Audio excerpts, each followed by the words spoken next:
ইসরায়েলের সেনাবাহিনীর প্রধান বলেছেন, তাদের ভূখণ্ডের ভেতরে ইরান যে ড্রোন ও মিসাইল হামলা চালিয়েছে সেটির জবাব দেওয়া হবে।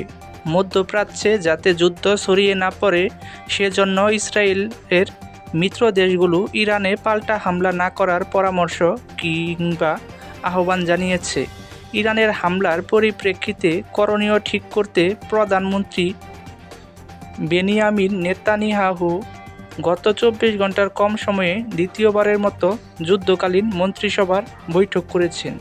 কোনো সিদ্ধান্ত নেওয়া হয়েছে কি না সে বিষয়ে ইসরায়েলের সরকারের দিক কিছু জানানো হয়নি। ইরান ইতিমধ্যে বলেছে যে তাদের হামলার জবাবে ইসরায়েল যদি আবারও হামলা চালায় তাহলে এর চেয়ে বেশি কঠিন জবাব দেওয়া হবে।